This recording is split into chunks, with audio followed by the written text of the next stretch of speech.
Hello and welcome to the lecture series on principles of electrical engineering. In this lecture, we will try to analyze an AC circuit.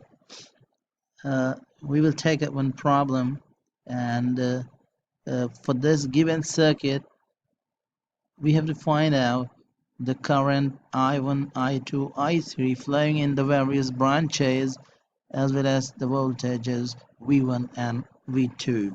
So let's start and try to solve this question.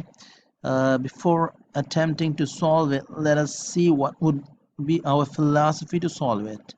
So basically, the voltage, sorry, uh, this voltage is given, and what we will try to do, we will try to find out the equivalent impedance of this circuit.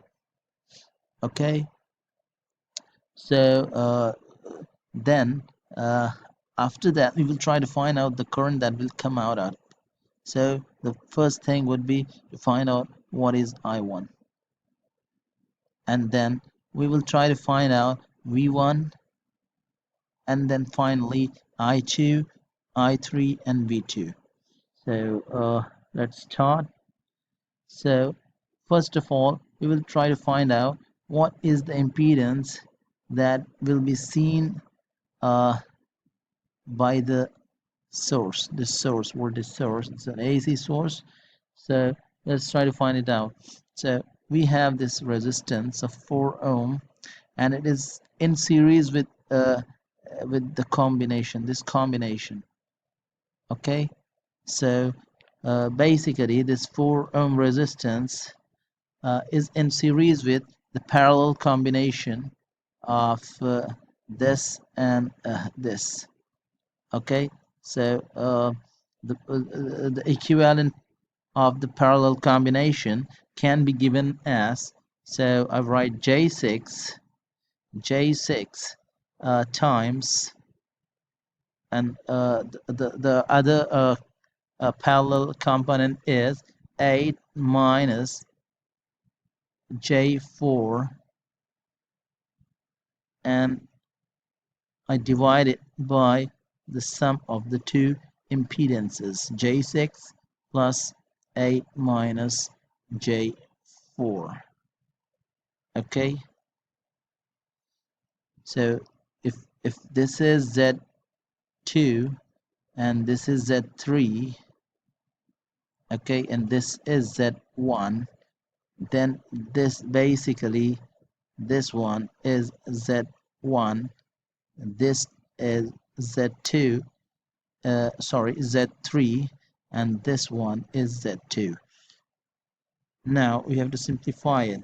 So let me assume this to be Z equivalent, ZEQ. So 4 plus, I have to simplify it. If I multiply these two, so I get 24 plus J48 divided by 8 plus J2. And finally, this will come out to be 4 plus 4.24 plus J 4.94, and finally 9.61, and the angle would be 30.94 degrees, and this is in ohms. I hope you understood how we have calculated the equivalent Z impedance. Now let's focus in finding out I1. So that was this Z equivalent. This Z equivalent is basically the voltage, the impedance observed by this voltage source. So the current that will be drawn from this voltage source I1 will be given by Vs upon Z equivalent. So Vs is 24, the angle is 60 degrees. I have to divide it by Z equivalent and find it out. 9.61, and angle is 30.94 degrees, and that will come out to be 2.5 and angle is 29.06. So basically how I obtained this angle, I subtracted this 60 degrees. Basically this 30.94 is subtracted from 60. That's the rule of when you divide two polar quantities, then angles get subtracted.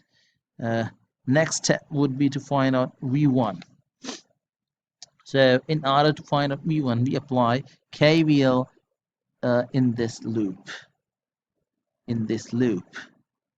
Okay, so I write down the KVL equation. So sum of all the voltage drop in this loop will will come out to be 0. So Vs minus 4 times I1 minus V1 should be equal to 0. So this is from KVL applied to the branch I mentioned here.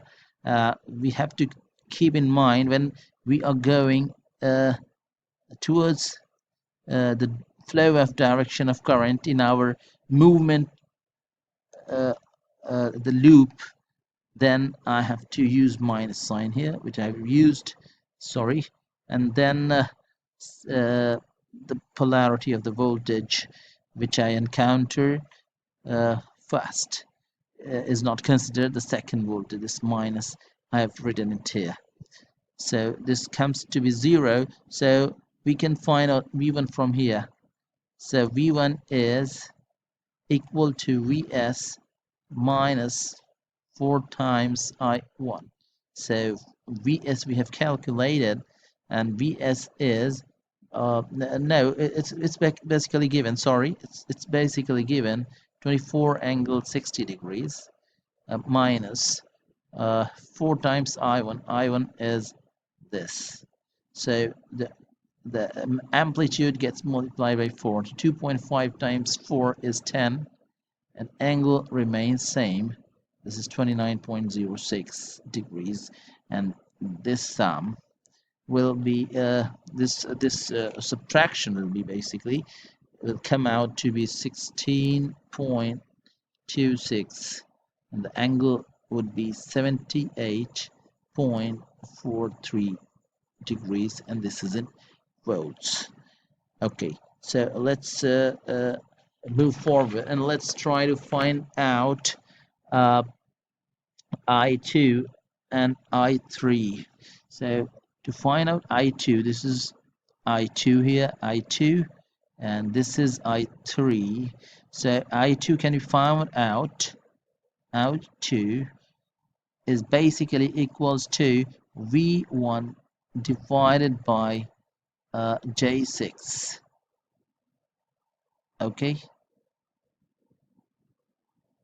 and I3 can be found out.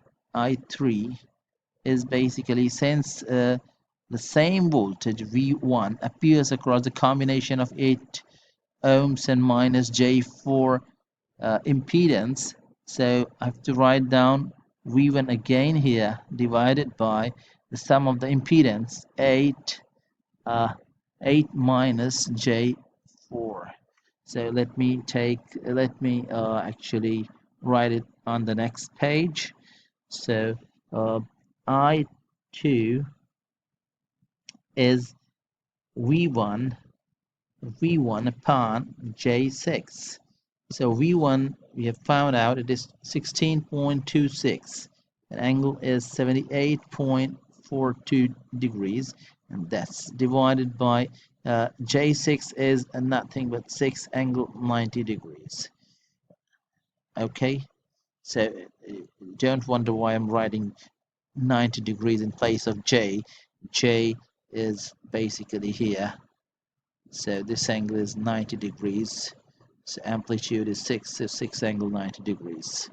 So this is equal to 2.71, and the angle is minus 11.58 degrees. Similarly, I3 can be found out by V1 dividing V1 by 8 minus J4. So this is 1.82, then angle is 105 degrees, and these two, both of them, are in amperes. Now finally we have to find out V2. So V2 is equal to, so let's move back.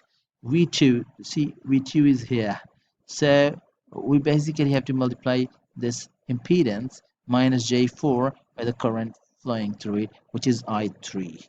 So V2 is I3 times minus J4. So I3 we have found out is 1.82. So times minus J4, if I calculate, it will finally come out to be 2.78, and the angle is 15 degrees, and this will be in volts. So we have found out all the values of the currents and voltages that have been asked in the question. I had also tried to draw the phasor diagram of the current. So just see here, we have found out I2 to be 2.71 and angle is minus 11.58.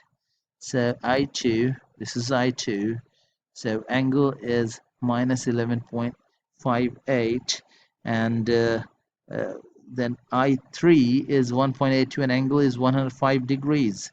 This is I3, and angle is 105 and amplitude, and I1 we have also found out it was 2.5 and angle was 29.06 degrees. So this is I1 and this is 29.06 degrees. So I hope you have understood how to solve an AC circuit. Thanks a lot for watching this video.